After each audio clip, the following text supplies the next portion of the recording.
오늘은 그 칼빈주의와 한국교회라는 주제로 좀 나누고자 합니다. 칼빈주의는 자타가 인정할 만한 업적과 공헌은 또 시대에 따라 거론되곤 합니다. 칼빈의 기독교 강요는 개신교에서 성경 다음으로 인정받는 도서이기도 해요. 많은 이들의 존경을 받고 있으면서도 또 진정한 그의 사상과 업적에 대해 또 가치를 받지 못하고 있어요. 칼빈은 신학자들과 칼빈 전문가들의 손에 맡겨놓았는데 사실 칼빈에 대한 이들의 관심이란 기껏해야 주변적인 것들입니다. 칼빈에 대한 사상 연구는 이해하기가 어려운 부분도 있어요. 루터나 그 밖의 인물들보다 더 복잡하고 난해합니다. 그래서 칼빈을 좀 전반적으로 이해하기 위해 다양한 주제에 걸친 그의 사상을 좀 나누고자 합니다. 오늘은 개간의 시간을 갖고 후에 단계적으로 좀 깊이 있게 다루고자 합니다. 칼빈의 그 초기 생애와 교육을 보면 그의 권위 아래에 있던 유럽에서는 이태리를 중심으로 해서 문해 부흥 운동이 일어났잖아요. 사실상 이런 운동은 성경을 보는 안목을 또 분화시켰고 인간을 또 재발견하는 계기가 되었어요. 15세기 후반에 걸쳐서 교회에 위대한 영향을 끼친 인물들이 많이 배출됩니다. 또 그들 가운데는 우리가 잘 아는 종교개혁자 루터라든가 말랑히턴, 또 에라스무스 등을 들 수가 있어요. 또 이들을 따라 한 위대한 인물이 세상에 그 빛을 보게 되었는데 그가 바로 칼빈 있잖아요. 또 칼빈은 프랑스 북쪽 피카르디 지방의 그 누아영이란 작은 마을에서 제라르 꼬뱅이 차남으로 태어납니다. 12살 때 아버지의 영향력에 의해서 누아영 또 대성당에서 또 서기관직을 또 얻어요.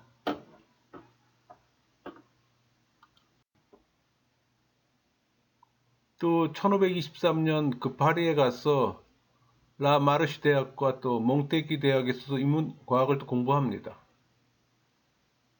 그 문학 석사 학위를 받은 후에 또 그의 아버지는 그를 오를레앙 대학교에 보내서 또 법학을 또 공부하도록 하고 또 칼빈은 잠시 브루즈 대학교에 가서 또 헤알라를 공부합니다.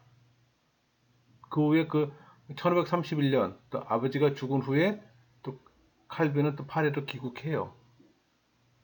칼빈이 두 번째로 이 파리에 체제하고 있는 동안 로마의 스토아 철학자인 세네카의 그 관용론에 대한 주석을 썼는데 이 책이 그의 최초의 저서입니다. 그러니까 이 칼빈의 이 저작은 1532년에 또 출판됐어요. 이 저작은 또 칼빈이 에라스무스와 비데의 모범을 따른 조예가 깊은 또 유머니스임을 또 드러냈습니다.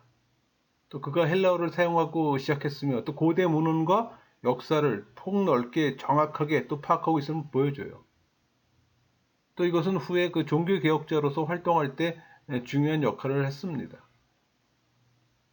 그리고 또 그것들은 다른 프로테스탄트 그 휴머니스트 활동가들과 또 우정을 나누는 데 있어서 또 확고한 근거가 돼요. 사실 칼빈은 18살 때 석사기 받았어요. 그러나 그때 칼빈의 아버지는 또 직장에서 파문당하게 되고 또 그것은 아들의 장래를 또 제거하게 만들었습니다. 그래서 칼빈은 오르레앙 대학에서 법학을 공부하는데 이 공부는 또 1532년에 또 끝을 냅니다.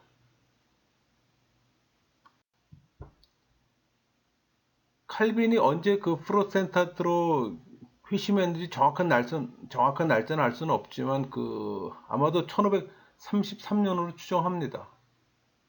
그는 자신의 회심에 대해서 갑작스러운 회심이라고 또 말했어요. 또 그는 라틴어, 헬라어, 히브리 문학을 배웠기 때문에 또 성경을 언어학적으로 공부할 수 있게 되었어요. 또 문학의 연구가 인연이 되어서 그 문해부흥에 관심을 가진 사람들과 또 가까운 교제를 가지게 됩니다. 그러니까 이런 사람들 가운데는 또 프로테스탄트로 개종한 사람들이 있어요. 그는 1534년 그 칼빈은 루앙에서 그 서기관직을 포기해요. 그러니까 어떤 말보다 더 분명한 것은 노아용에서 서기관직을 포기한 이 행동의 선언이 그의 또 회심의 증거를 나타낸 것으로 봅니다. 그러니까 교황청에서 그 루터에 관한 문서들을 폐기 처분하고 또 성경적인 신앙으로 순교를 당하는 용감한 고난, 뭐 성인 숭배, 행렬 기도, 그러니까 면죄부 판매 이런 걸 봄으로써 칼빈은 또 성경에 몰두하고 교부들의 또 연구에 들어갑니다. 이후에 칼빈은 기독교 강요를 출판해 대호평을 받았어요. 그리고 1537년 8월에 그는 여행을 계속하는 도중에 제네바에서 머물게 되는데 여기서 그의 종교 개혁의 작업이 시작되는 겁니다.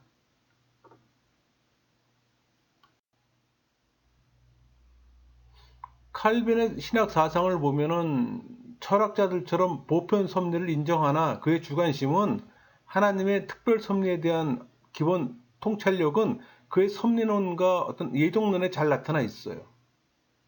그러니까 하나님의 특별 섭리에 대하여라는 이 제목으로 글을 썼는데 섭리란 그 땅 위에서 진행되는 것을 하늘에서 하나님이 게으른 모습으로 관찰하는 것이 아니라 창조된 세상을 하나님이 다스린다는 의미라고 또 피력했습니다. 또 섭리에 관한 칼빈의 가르침을 요약하면 뭐 일반 은총, 특별 섭리의 일반 은총, 또 특별 섭리, 이 구원하는 은총으로 되어 있습니다. 그의 목적은 하나님은 하늘에 가만히 있지 않고 오히려 세상을 다스린다는 것과 이 보편적 섭리의 교리를 이해하는 뭐 부분적인 것에 지나지 않는다고 주장합니다. 그가 강조하는 이 하나님의 특별 섭리에 관한 토의에서 일반 은총과 보편적 섭리는 달라요.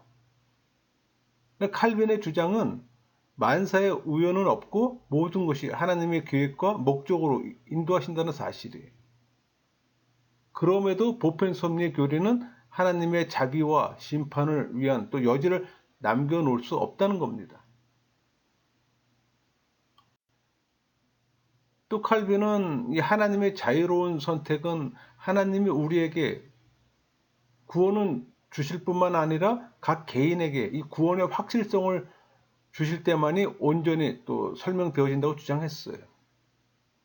이 신앙의 확실성은 또 하나님의 예정은 인간의 능력으로 시험받을 수 없다는 겁니다. 성령의 은총으로만 확실하고 분명한 지식을 얻는 거예요. 이는 그 성령 세례를 통해 예수의 믿음을 갖고 하나님의 지식을 습득하게 되는 걸 말하는 겁니다. 여러분, 우리 보통 하나님의 지식을 습득한다 이런 얘기를 많이 하잖아요. 근데 이럴 때는 그냥 우리가 인간적으로 공부하는 그 지식을 말하는 게 아니에요. 성령 세례 받은 사람이 그리스도를 아는 지식을 말하는 겁니다. 그러니까 우리가 이 부분에 대한 용어의 개념이 좀 이해가 돼야 되는 거예요. 흔히들 쉽게 생각하기를 일반적으로 내가 책 보면서 얻는 그 하나님에 대한 지식을 생각하는데 그렇지 않아요. 전제 조건이 있어요. 성령 세례 받은 사람이 알게 되는 지식을 얘기하는 거예요. 또 신자들을 위한 이 하나님의 돌보심이 또 섭리와 예정 교리에 또 기초가 됩니다. 칼빈의 신학은 섭리론과 예정론의 관계성이에요. 또 예정은 개신교 신학의 또 특징이잖아요. 또 종교개혁 이후에 예정론은 또 칼빈의 사상적 전통에 서 있는 교회와 신학자들이 또 지지하고 또 주장합니다. 그러니까 오늘날 예정론 하면 주로 칼빈이나 또는 칼빈주의를 연상하게 되는 것이 자연스러운 일이에요. 그러니까는 예정론을 인정하지 않는 분들은 칼빈주의가 아니죠, 보통. 뭐 알미니안주의들이죠, 거의. 개혁교회나 개혁주의나 칼빈주의는 예정론을 다 인정을 합니다. 칼빈에게 있어서 예정론은 전능하신 섭리의 개념과 또 밀접하게 관련돼 있어요. 또 그의 신학에서 이 하나님 사랑하심에 대한 그의 기본적 확신이 섭리론과 예정론 모두에 또 표현됩니다. 그러나 칼빈이 이 보편적 섭리와 특별 섭리 그리고 이 총체적 선택과 개인적 선택을 다루지만 그의 입장은 하나님의 돌보심과 특성이 있어요. 이 칼빈의 예정이란 하나님께서 원하는 것이 사람에게 이루어지도록 결정하신 영원한 뜻이에요. 그러니까 어떤 사람이 창조되었다면 그 사람은 살도록 선택되었다든가 아니면 죽기로 유기되었다는 겁니다. 그는 또 기독교 강의 1편에서는 예정 혹은 선택이 교회론과 또 연관되어 다뤄졌어요. 그러면 기독교 강요의 예정론이나 성경 주석의 예정론, 신조에 나타난 예정론을 종합하면 공통된 결론에 이뤄요. 그것은 하나님은 영원 전부터 구원할 자와 유기할 자를 예정하셨다는 얘기예요. 그러니까 창세전에 예정하셨어요. 예수 그리스도 안에서 예정하셨어요. 그 예정된 날짜는 끝까지 보존하셔서 확실히 구원에 이르게 하신다는 겁니다. 그러니까 칼빈은 구원하시는 하나님의 뜻은 성경 안에 계시되었다고 주장해요. 또 그 가르침은 겸손을 갖도록 설명을 합니다. 여러분, 어떤 사상을 다루듯 예정은 연구할 수가 없어요. 왜? 하나님의 영역이기에. 인간은 예정에 관한 호기심에 가득 찬 질문을 던지지만 만족한 답을 얻질 못합니다. 왜? 하나님의 영역이기 때문에 피조물이 알 수 있는 영역이 아니에요, 그건. 이 사실을 아는 것은 선택에 관해 사색적인 결론을 내리지 않도록 도와주는 거예요. 인간들이 가져야 할 마땅한 겸손을 가지게 하는 겁니다. 하나님이 구원하기를 작정한 자들을 선택하신가, 또 유기하기로 결심한 자들도 거절하신다고 성경은 가르쳐요. 여러분, 그 칼빈의 성경가는 하나님의 영원하고도 침범할 수 없는 진리라고 말합니다. 그 칼빈은 이 성경의 권위를 지지하기 위해서 성경이 신적으로 영감된 것을 선언했어요. 그러니까 성화와 율법의 관계도 의롭게 된다는 것이 이 성화의 열매인 선행과 불가분의 관계에 있음을 또 제시해요. 그래서 율법이 필요 없다는 이 무율법주의를 배격해요. 또 율법으로 의를 획득한다는 율법주의도 또 배격해요. 다만 중생한 그리스도인에게 있어서 율법은 생활의 규범으로 제시하는 겁니다. 그러니까 칼빈에 있어서 이 구원과 성화에서는 복음의 핵심이 회개와 제사함으로 또 이들이 신앙으로부터 나오고 칭의와 성화의 근거와 이유라고 말하는 겁니다. 그러니까 칼빈은 예수 그리스도 안에서 하나님의 값없이 주시는 사랑에서부터 대속 교류를 시작합니다. 그러니까 하나님께서는 자신의 진노밖에는 받을 것이 없는 이 자기 백성들을 사랑하셨어요. 그러니까 칼빈의 사상 속에서 이 하나님의 사랑은 언제나 그리스도와 묶여 있어요. 그리스도는 하나님 사랑에 대한 최고의 계시입니다. 또 죄인들을 위한 그의 죽음 속에서 그는 자기 백성을 위한 또 구원을 성취하셨어요. 이 칼빈의 주권 사상은 두 가지로 표현돼요. 하나가 이제 하나님의 주권 사상을 부인하는 사람은 없어요. 칼빈은 하나님을 영원부터 그 자신의 지혜로 하시고자 하는 바로 그 실행하시는 만물의 중재자의 통치자십니다. 또 하나는 하나님의 섭리는 과거, 현재, 미래 모든 사건을 포함해요. 그래서 선한 자, 악한 자 모두 적용돼요. 또 인간과 천사들의 행동들과 마찬가지로 제약된 행동들까지도 적용되는 거예요. 그러니까 하나님께서 작정적으로 결의하시고 금하시는 것을 우리는 반박할 수가 없습니다. 여러분, 우리 그 한국 장로교회에서는 크게 보면은 예정론, 성경론, 교회론을 입장하는 이해하는 그 입장의 어떤 대립과 또 분열로 점철되었어요. 그러니까 예정론에 속하는 거룩성 문제를 놓고 또 고백적 분리주의가 또 태동됩니다. 그러니까 신앙과 구원의 표준인 이 성경에 대한 권위와 이 해석의 문제로 인해 이 진보주의가 또 분립이 돼요. 또 교회와 국가의 관계를 포괄한 이 교회론에 대한 입장의 차이로 근본적 교리주의와 또 본문적 환원주의가 또 갈라집니다.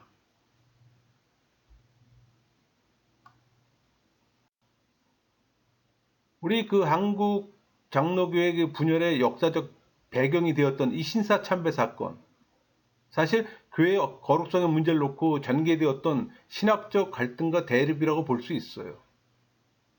그러니까 한국 교회사 속에서 교회의 거룩성 문제는 교회론에서 대부분 다뤄집니다. 이 교회의 거룩성은 칼빈의 예정론에 입각한 또 신학적 개념이에요. 그 내용은 택함 받은 자녀들은 경건한 생활을 한다는 표징에 의해서 유기된 자들과 구별된다는 겁니다. 그러나 이 거룩성을 선택의 원인과 결과 가운데서 무엇으로 볼 것인가에 따라 또 상당한 입장 차이를 드러내요. 그런데 그것을 이제 만약에 원인으로 본다면, 거룩성을 선택의 원으로 본다면 이 하나님의 선택은 인간의 행위적 측면과 공조하는 조건적 선택이 돼요.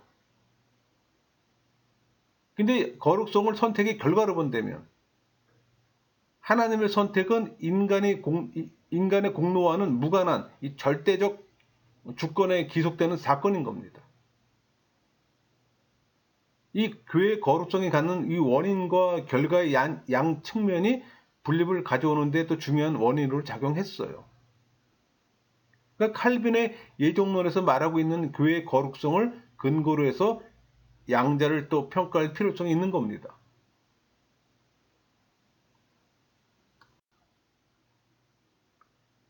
여러분, 교회의 거룩성이 이 분열적 원인으로 작용했던 신학적 요소로는 인간의 전적 타락이에요.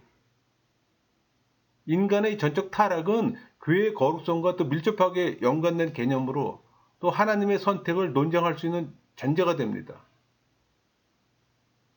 그러니까 인간의 전적 타락이 사실이라면 거룩성의 문제는 결코 원인적인 성격을 가질 수가 없어요. 이것은 타락과 거룩은 이 상반된 성질을 가지고 있잖아요. 또 인간에게는 스스로 거룩하게 하거나 또 구원할 자존적 능력이 없기 때문이에요. 오직 하나님의 절대적인 선택에 의존해야 하는 구원관만 있을 뿐입니다.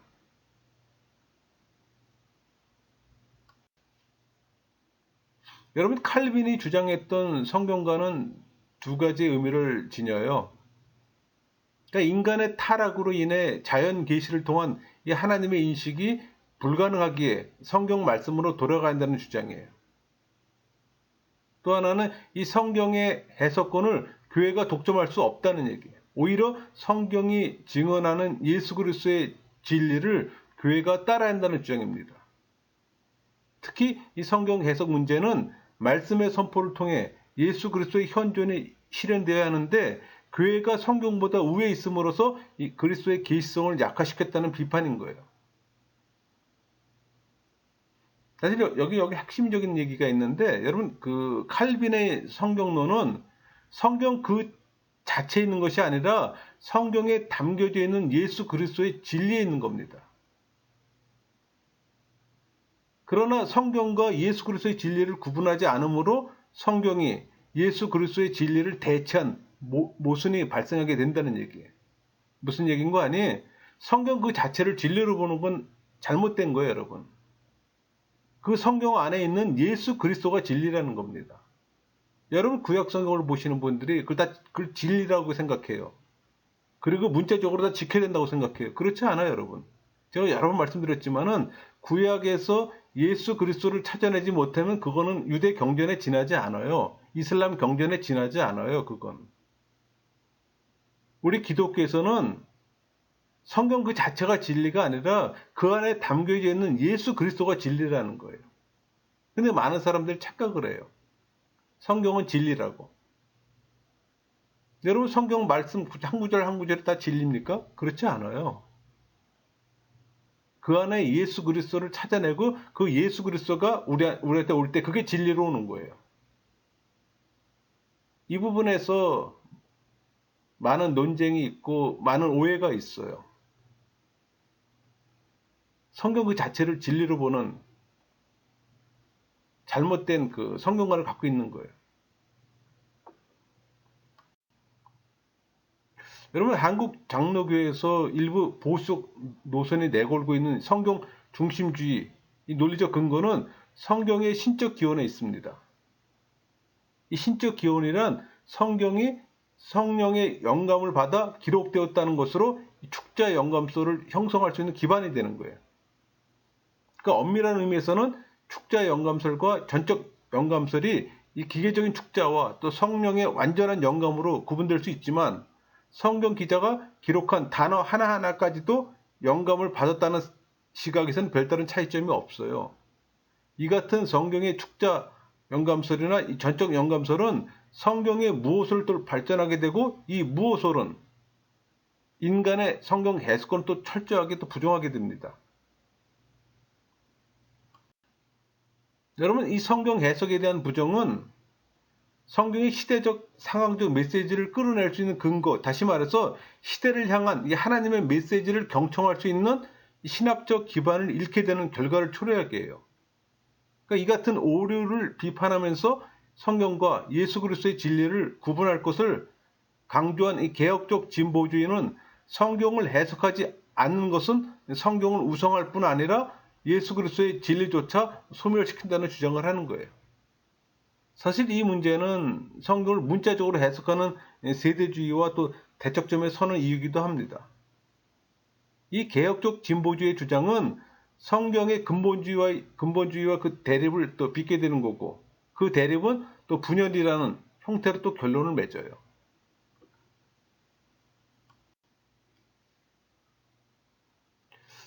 또 그 한국 장로교의 세 번째 분열은 WCC잖아요. 그걸로 인해서 또 분열이 되잖아요. 이 WCC 정책과 이를 비판하는 이데올로기 문제가 또 일어난 그 분열입니다.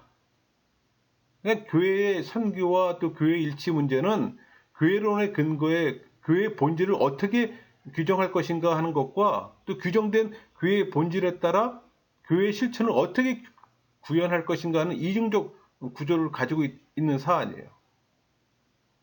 그러니까 칼빈에 의하면 교회는 하나님의 말씀과 성례전을 통해 하나님의 현존이 나타나는 장소예요.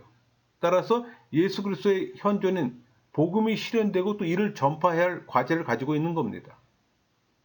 이 복음의 선포는 내적으로 하나의 주를 섬기는 지체로서 또 교회의 통일을 꾀하고 또 외적으로는 복음으로 또 생명력이 세상을 선포할 수 있도록 또 세상을 선교의 대상으로 삼는 형태로 나타나는 겁니다. 그래서 이 복음 증언의 사역을 게으리하는 교회는 이미 하나님의 구원적 경륜의 도구로부터 부름을 받은 교회가 아닌 겁니다. 그러나 복음 선포와 교회 연합은 별개입니다. 그것도 구원이 타 종교에도 있다는 주장하는 자들과 하나가 될 수 없잖아요. 그래서 개혁주의는 이 WCC와의 일치를 거부하는 거예요. 칼빈은 자신의 시대가 영적 도덕적 위기라고 생각했어요. 또 이를 해결하기 위해서는 자신의 노력이 또 요구된다고 믿었습니다. 그래서 이 문제들을 다루기 위한 이 칼빈의 계획은 우주의 입법자여 왕으로서의 하나님에 대한 그의 관념에 기초하고 있는 거예요. 그러니까 하나님께서는 독생자를 통해 세상이 그의 통치 아래 살도록 전 세상을 거룩하게 만드셨어요. 이런 것으로 볼 때 이 종교개혁은 세속적 영역의 개혁을 의미하는 거예요. 칼빈은 가끔 세상의 무질서를 비난했어요. 또 그는 질서의 회복을 하나님의 통치와 또 동일시했습니다. 이 원리는 칼빈의 사회 윤리에 항상 이 칼빈주의와 연계되지 않은 어느 정도 또 융통성을 또 부여해주기도 했어요. 그러니까 칼빈은 비록 세상의 지혜를 불신한다고 자주 고백하긴 했지만 기독인의 이 어리석음을 결코 달거워하지는 않았습니다. 그는 이 악한 세상에서 살아남기 위한 갖가지 신중한 전략들을 권면했어요. 그러니까 칼빈은 기독교인들이 정상적으로 금지된 수단들을 취해야 할 이런 상황에 처할 수 있다는 걸 알고 있었어요. 그러니까 사회적 문제들에 있어서 칼빈의 태도는 부분적으로는 이 양극단 사이에서 균형을 유지하려는 노력이 또 결과였어요. 그래서 뭐 중산적 어떤 태도가 그로 하여금 노동을 또 존중하도록 만들었습니다. 그의 소명론은 하나님께서 우리에게 주신 힘들을 1차적으로 우리들의 일에 쏟아 부은다는 것을 의미해요. 그러나 노동도 지나칠 수 있다는 것을 인식하고 칼빈은 중용의 입지를 또 얻으러 조언합니다. 그의 소명론은 노동의 효율성에 기여했습니다. 특별히 소명론은 노동의 또 분화표를 또 촉진시키고 또 노동에 대한 칼빈의 존중은 전략에 대한 또 권면을 수반하고 있어요. 그러니까 하나님께서는 우리들에게 절제를 권장하시고 또 풍부함 속에서 무절제와 사치하는 걸 금하셨잖아요. 그러니까 절제에 대한 그의 존중은 그리스도를 생활의 본보기로 본 그의 입장을 또 형성했던 겁니다. 그러나 칼빈의 사회 사상에 있어서 항상 근간을 이루고 있었던 것은 공동체에 대한 그의 관심이에요. 그는 노동과 부나 시간의 유용성에 대해서 또 관심을 가졌어요. 그 이유는 그가 이런 것들을 공동체의 어떤 필요에 부합하는 드문 자원으로 여겼기 때문입니다. 또 칼빈은 교회를 직접적으로 다루는 기독교 강요 마지막 제4권은 교회론보다는 교회 조직적 면을 주로 다뤄요. 또 교회의 참된 위험은 내적이라고. 그러니까 교회란 이 카톨릭 교회가 하나의 보편적 교회를 주장할 수 있는 것이 아니라 선택받은 자들, 즉 하나님의 선택에 근거한 교회들이 바로 하나의 보편적 교회라는 시각이에요. 그는 하나님의 자녀들 가운데서 형제 관계가 성립될 수 있다고 주장했던 겁니다. 또 이것은 교회에 대한 분리주의적 어떤 모형을 암시하는 거예요.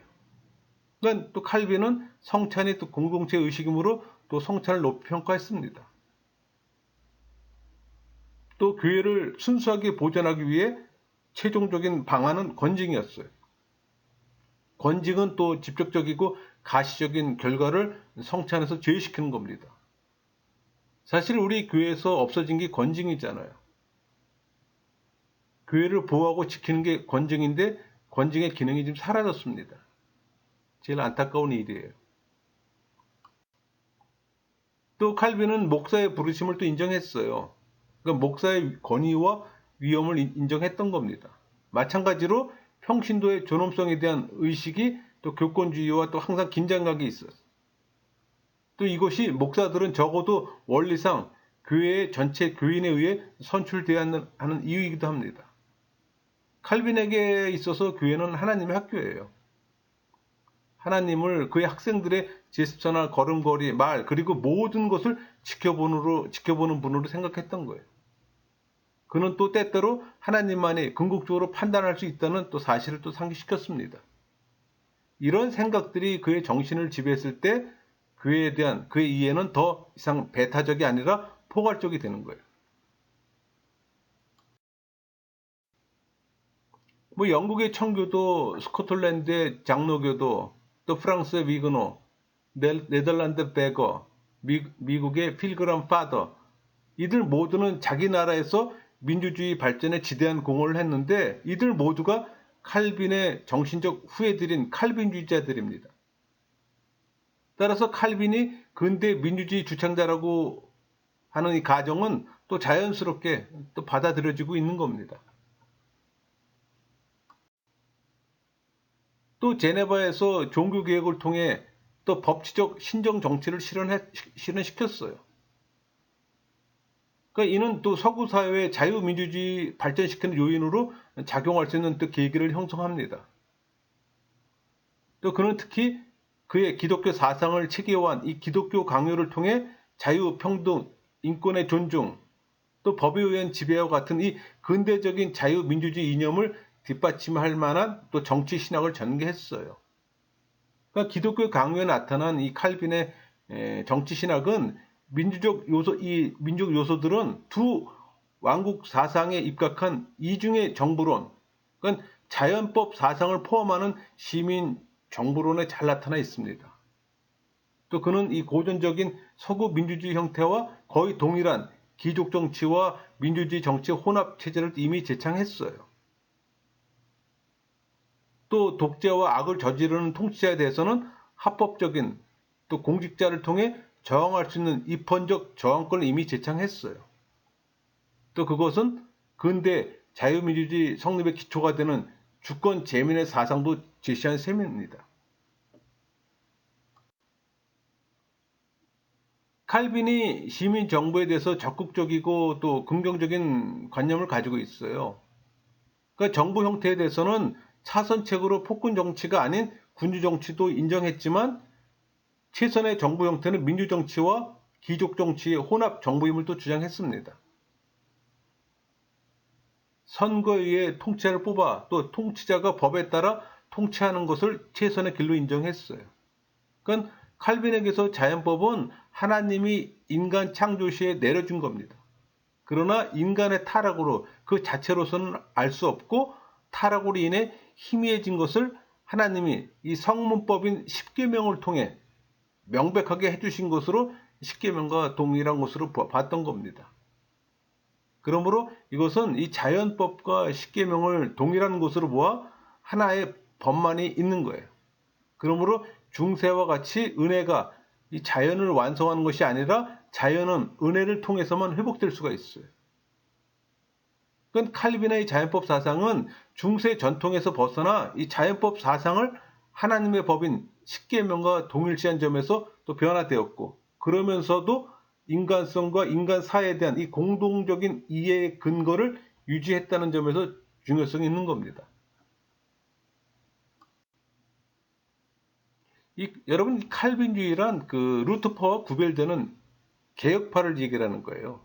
그러니까 프로테스탄트 개혁파의 신앙 고백들과 교리 문답들의 본질적으로 나타나는 신학적 신념 체계를 가리키는 겁니다.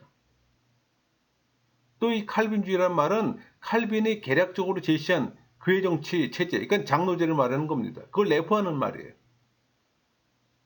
그리고 매우 일반적으로 이 체제를 채택한 교회들 안에 있는 이 칼빈적인 교리 유형을 가리키는 말이기도 해요.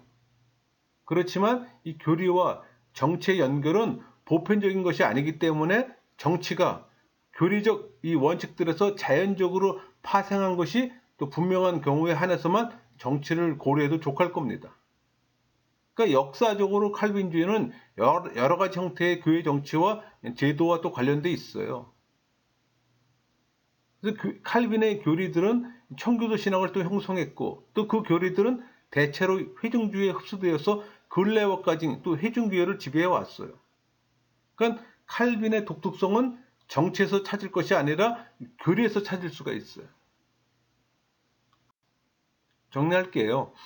신학자이자 교회 정치가이고 또 프로테스탄트 종교개혁에 있어서 가장 중요한 지도자 중 한 사람인 이 칼빈의 생애와 또 그의 사상과 신학과 정치, 사회면을 걸쳐서 짧게 나누었습니다. 또 한국 기독교에서의 칼빈 사상의 수용의 논쟁에 대해서도 또 알아봤습니다. 여러분, 이 칼빈 사상의 복합적이고 정치적인 특성이 그의 이름을 붙인 그 운동이 그 시대에 성공했어요. 그 전혀 다른 상황에 있는 우리 후대에서 그 운동이 지속된 것을 설명하는 것은 매우 중요합니다. 왜? 후대의 칼빈주의자들은 그에게서 상속되었어요.